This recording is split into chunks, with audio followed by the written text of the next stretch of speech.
Imagina que você está viajando sozinha do outro lado do planeta e você está dentro de uma van, no meio do mato, de noite, e de repente te vem uma autoconsciência muito forte de que ali só tem você e o motorista daquela van. E aí todos os seus botões de alerta ligam e ficam piscando na sua cabeça. Já se imaginaram nessa situação? Pois bem, então sejam muito bem-vindos a mais um Perrengues na Gringa, aquele quadro onde vocês me mandam os relatos mais inusitados que vocês já viveram mundo afora, seja com host family, intercâmbio, viagem internacional, mochilão, dates com gringos, perrengues aéreos, qualquer que seja o seu perrengue, me manda aqui no meconteseuperrengue@gmail.com, que quem sabe a próxima história que eu vou trazer aqui não é a sua. E o perrengue de hoje é de uma inscrita muito corajosa que viajou para as Filipinas sozinha em 2017 e olha que poderia ter terminado muito mal. Então, sem mais enrolações, vamos para o perrengue. Oi, Carol, tudo bem? Vim te contar um perrengue pelo qual passei que poderia ter tido um desfecho bem trágico. Talvez o título do relato se mostre um pouco exagerado diante do efetivo desfecho, mas eu realmente tive a sensação de que algo muito sério poderia ter acontecido comigo. Gente, o título do relato é... Esqueci de pôr, né? Peraí. Experiência de quase morte nas Filipinas. Realmente...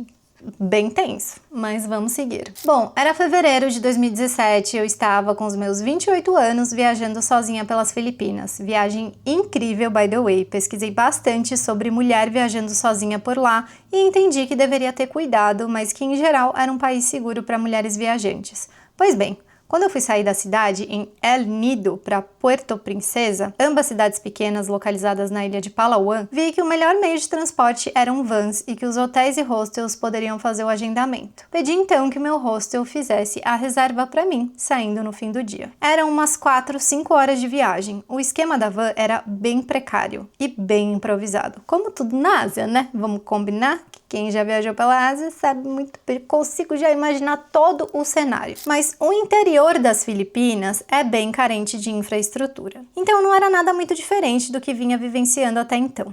Beleza, entrei na van, cheia de gringos, principalmente europeus. O motorista era um louco que dirigia insanamente pela estrada de mão dupla e cheia de curvas. Desde aí, já comecei a rezar para chegar viva no meu destino. No início da viagem, ele perguntou a todo mundo o nome de seus hotéis e hostels e anotou num papel. Foi super antipático e super bronco, parecendo falar um mínimo do mínimo de inglês. Apesar de inglês ser um dos idiomas oficiais das Filipinas, no interior não é muito falado pelo que eu vivenciei. Bom, de repente, a van parou em um estacionamento, o motorista abriu a porta, falou 15 minutes, 15 minutos, e saiu, curto e grosso. Ficamos olhando um para o outro dentro da van, todo mundo querendo uma confirmação de que era para descer, já que ele não explicou nada, apesar de parecer um pouco óbvio. Eu que não desci. A chance de eu ficar para trás ali, no meio do nada, era gigante, com esse esquema super improvisado, e eu que não arriscaria. Pois bem, chegamos a Puerto Princesa e o motorista começou a deixar as pessoas nos hotéis. A cidade era minúscula, zero infra, poucos hotéis, mas tinha um ou outro hotel de rede, todos em prédios pequenos de poucos andares.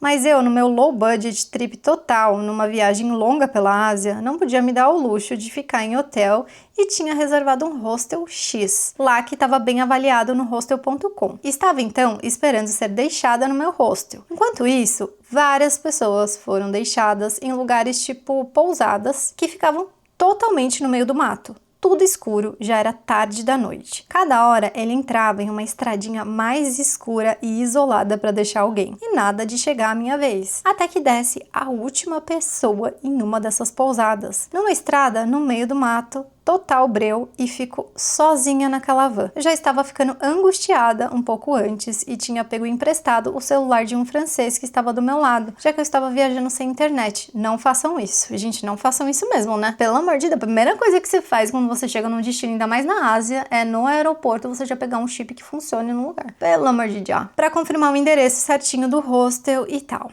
Just in case, porque o motorista não tinha falado nada quando disse o nome do meu hostel, dando a entender que o nome bastava. Em uma das paradas, para deixar uma das últimas pessoas, reforcei com ele sobre o meu hostel e ele disse que não sabia qual o endereço dele e eu disse que tinha anotado. Ele só respondeu ok e seguiu deixando as pessoas até que desceu a última antes de mim. Quando fiquei sozinha, simplesmente entrei em pânico. 1000 pensamentos horríveis começaram a passar pela minha cabeça e eu comecei a morrer de medo dele me fazer algum mal e me largar viva ou morta naquele meio do nada. Eu nunca mais seria encontrada, com certeza. Foi horrível a sensação, me lembro exatamente dessa angústia até hoje, mas como sempre, tentei ser calma e racional e apesar do meu medo absurdo, foquei no que poderia fazer melhor. Fui pro banco da frente da van, atrás do motorista, e perguntei sobre o meu hostel. Ele disse que não conhecia aquele endereço também e seguiu rodando com a van. Perguntei se ele não podia colocar no GPS e ele disse que não tinha. Como assim? E eu sem internet, não tinha como colocar. O meu celular também, né? Enfim, não entendi. E ele todo caladão.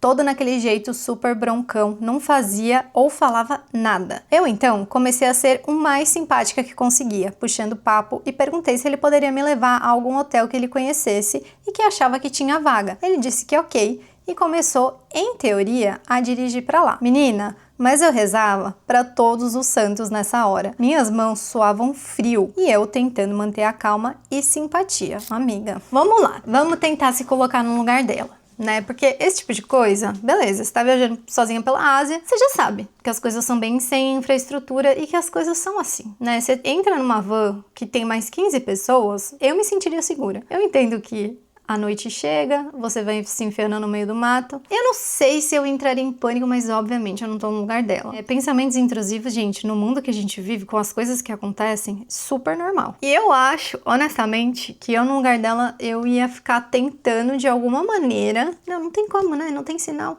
Enfim, ela fez o melhor possível, né? Que poderia ser feito no momento. Tentar uma comunicação com o cara, tentar quebrar o gelo, né? Que pelo visto não adiantou nada, mas pelo menos tentar uma comunicação e uma solução ali. Chegamos no hotelzinho que ele me levou, bem pequeno, tipo um prédiozinho de curso de inglês de 2 andares.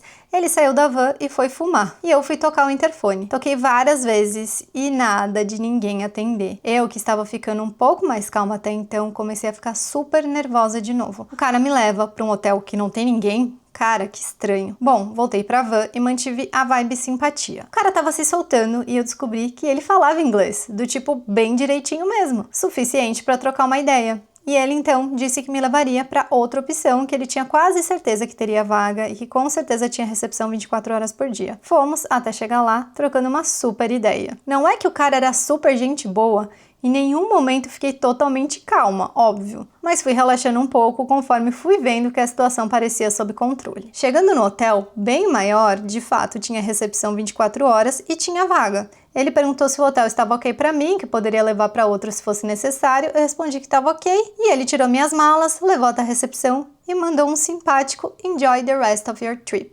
Aproveite o resto da sua viagem. O cara era do bem, cara, graças a Deus. Mas e se não fosse? Eu realmente podia ter sido desovada ali e a minha família nunca mais me acharia. Fator que me deixa ainda mais desesperada diante de tudo que podia acontecer ali. Moral da história? Dá para viajar sozinha sendo mulher, mas tem que ter internet no celular sempre. E não é qualquer lugar que dá para ficar na hospedagem mais barata da cidade. O hostel devia ser tão pequenininho que ninguém nem tinha ouvido falar. E já sobre o hotel que me hospedei, era só uma noite. Também era um pouco esquisito. Só tinha chinês para todo lado, praticamente nada vinha escrito em inglês, só chinês. Nada que soasse perigoso, mas era estranho. Tranquei meu quarto por dentro e coloquei uma cadeira na porta, porque vai que, né? Não podia mais dar a chance pro azar naquela viagem. Obrigada pelo espaço, Carol. Hoje tenho 36 anos, uma filha de 4 anos e um recém-nascido. Então venho vivido minha alma de viajante através da história dos outros e amei seu quadro. Ao longo dos meus 30 países desbravados, tenho muito perrengue pra contar, mas claro, nada perto desse aí. Hoje em dia ainda viajo em família, mas aí o esquema é outro, né? Sempre evitando perrengues ao máximo.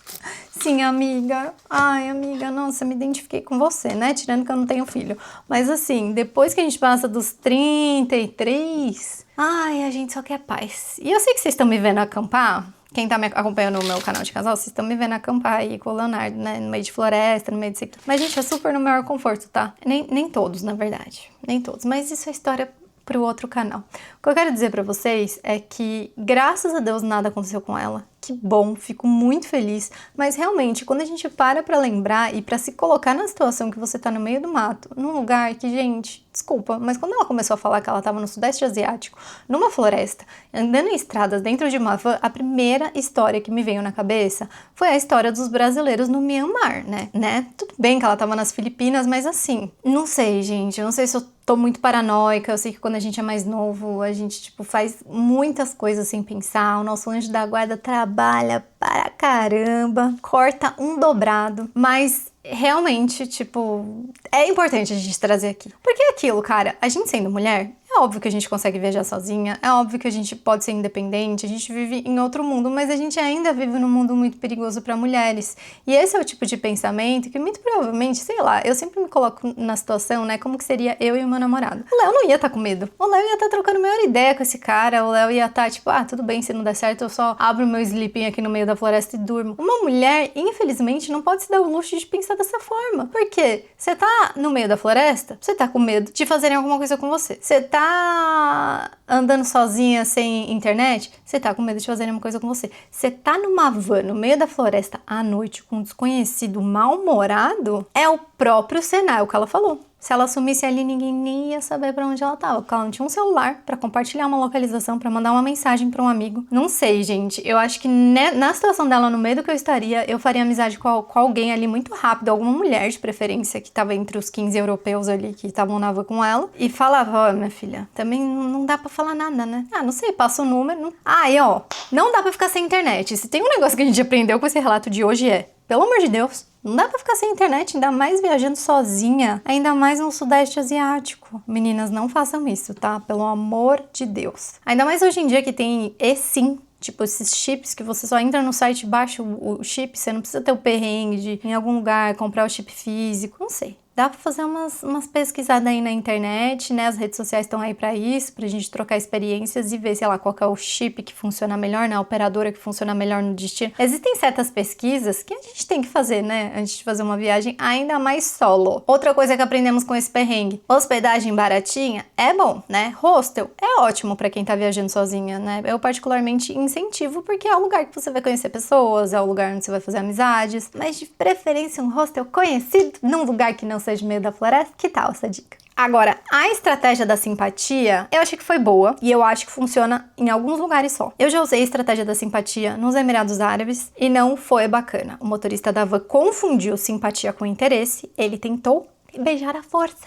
Sim, eu já contei essa história pra vocês, né? Há muito tempo atrás era um motorista da companhia aérea que eu trabalhava. Tá bom pra vocês? Então eu acho que depende, né? É por isso que eu falo, você tem que ter senso, né? Você tem que sentir a cultura do lugar, a abertura das pessoas, né? A Filipina, meu, se tem um povo top, é filipino, né? Então eu fico até feliz que no final do relato ela falou que na verdade o cara era super gente boa. Provavelmente ele faz aquilo todos os dias da vida dele, né? Provavelmente ele tá cansado, tipo, só quero chegar na minha casa.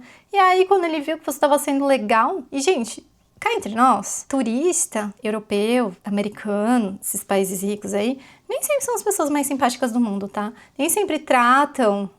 lógico que eu não vou generalizar, pelo amor de Deus, mas assim, até brasileiro, que eu já vi muito brasileiro, tem um povinho também que exige, né, de quem tá prestando serviço, mais do que deveria exigir, é o povo brasileiro também, tá? Não vou passar pano pra gente. Então, muito provavelmente esse cara tá acostumado as pessoas só tratarem ele como um carregador de malas e um motorista qualquer, assim, que não merece atenção. Então, pô, que legal que você foi simpática, que bom que funcionou, que bom que no final ele te ajudou e que deu tudo certo, né? Mas uma coisa que eu acho importante também é a gente sempre ter um plano B. Tipo, ah, beleza, tem esse hostel, mas se der ruim, tem esse outro aqui. De novo, né? Tipo, pode ser que você chegue no hostel e tá overbooked, e deu problema. Ou, sei lá, você teve problema com seu vizinho de quarto. Se você tá dividindo o quarto com muitas pessoas... Nossa, gente, me contem perrengues em hostels. Dividir quarto com gente, meu Deus, deve ter muita história. Enfim, me contem aqui as opiniões de vocês com relação a esse perrengue. E aí, se enfiariam numa van no meio da floresta no Sudeste